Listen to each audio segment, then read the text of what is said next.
Hey guys, it's Alexis, aka The Sloth Reader, and I'm here today to do the Joy of Christmas book tag.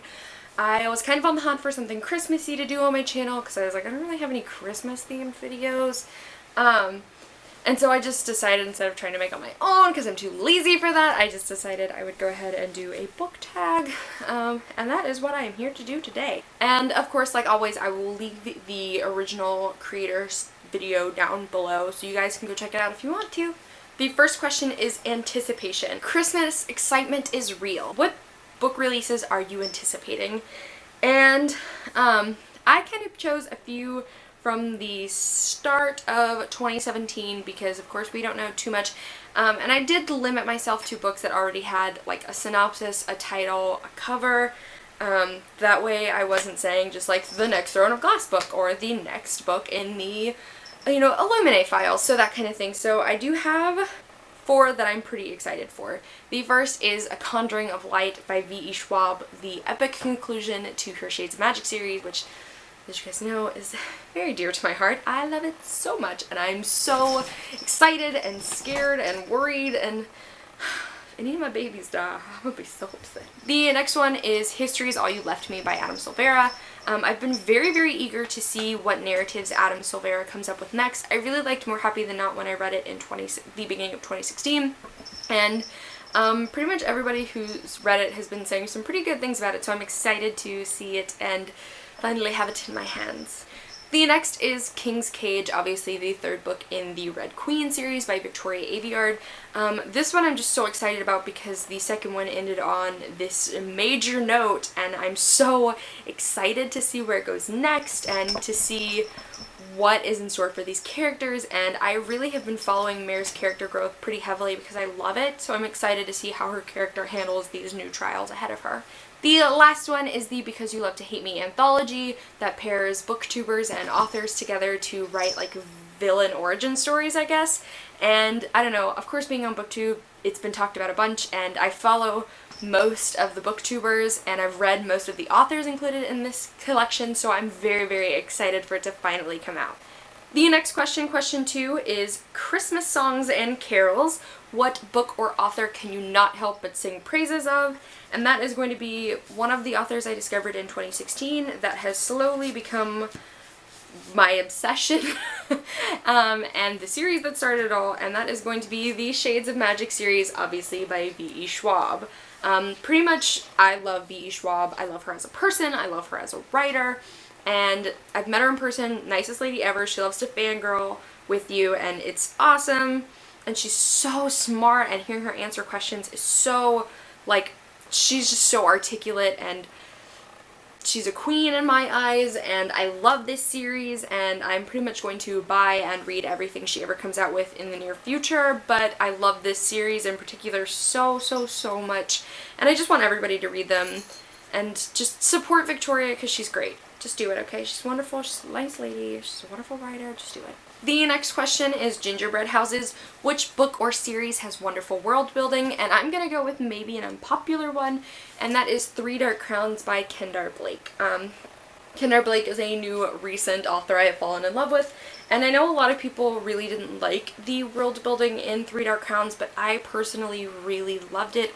I loved learning about the island and the different type of magic and the relation between this island and the like mainland, and the characters and how the different tribes and factions all interacted with each other, and the whole ritual surrounding the 3 queens. I loved it. I ate it up, and a lot of the slower parts in the book, to me, I consider world building because they were a lot about the politics of the island, and I loved that. Like, I love it so much. It was a lot of political talk where, you know, alliances were being formed and stuff, and I loved the world building in this book. Like, it was good. I loved it. Loved it. The next one is A Christmas Carol, and that is just your favorite classic. And my favorite, I have quite a few favorite classics, but the one I usually go to when I'm asked my favorite classic is The Great Gatsby by F. Scott Fitzgerald.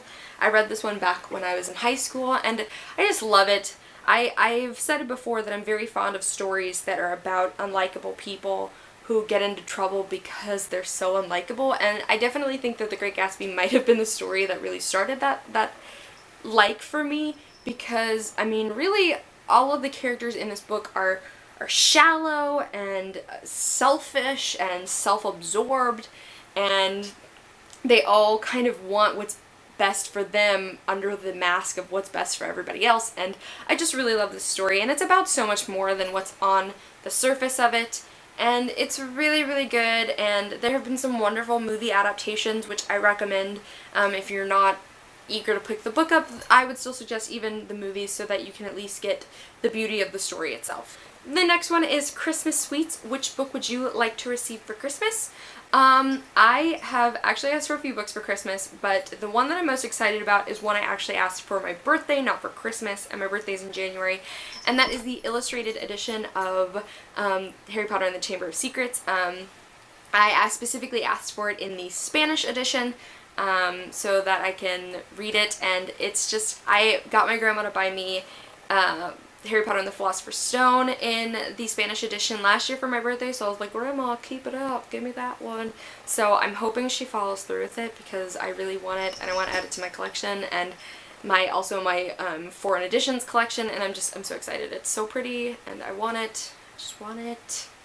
The next question is Candles in the Window. Which book gives you a warm and fuzzy feeling? And I'm going to go with one of my childhood classics, and that is Tuck Everlasting by Natalie Babbitt. Pretty much every adaptation aside from this book also gives me warm and fuzzy feelings.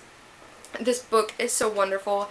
The movie that they made years and years ago with, I think, Alexis Bledel is wonderful. The Broadway musical, which I saw in Atlanta, is wonderful, and oh my gosh, like there's so many heartwarming parts, there's so many sad parts, there's so many parts where you're just absolutely stunned, and it's just a beautiful story about, you know, this young girl who comes in contact with this immortal family, and I love the message it has about immortality and how it can be either a blessing or a curse depending on the person, and I just love this story so much, and like my heart gets all warm and like sad and fluttery whenever I think about it, and so this is always like a cozy read for me. The next one is Christmas Trees and Decorations. What are some of your favorite book covers? Well, obviously I filmed a video about this that went up last week, so I'm not going to list all of them. I will link that video down below though, if you guys want to check it out. So I'm just going to go ahead and list what I consider to be my favorite book cover, and that is Vengeance Road by Erin Bowman. This book cover is so breathtaking. There's so many details on it that are beautiful, that are gorgeous, that plays so well into the story and the Western theme, and the typography is gorgeous, and I rambled about this book cover in another video, so I'm not going to get into it in this one. So the last question, number 8, is Christmas Joy, and it's just what are some of my favorite things about Christmas? And I'll be the first to say I'm not a religious person. I don't particularly follow any religion, so Christmas is not a religious holiday for me. However, Christmas in my family is a very big event. It has been since I was a little girl. We do this massive party with my extended family on Christmas Eve where we all get together and we cook foods, and we all just basically sit in a big room and laugh and have fun, and we watch the kids open their presents.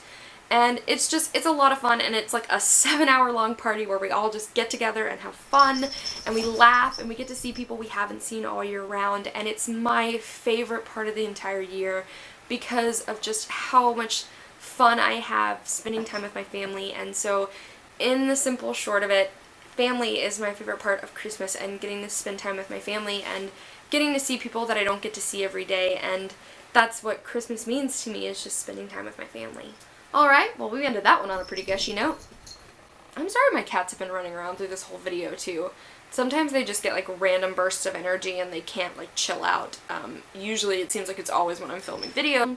But anyway, I wish you guys a happy holidays, and no matter what you celebrate or why you celebrate it, I hope you guys have happy holidays, or just enjoy the break from school if you live in the United States that you get. But you guys should let me know down below maybe what are some of your most anticipated releases for 2017. I'll be doing a video about that pretty soon as well.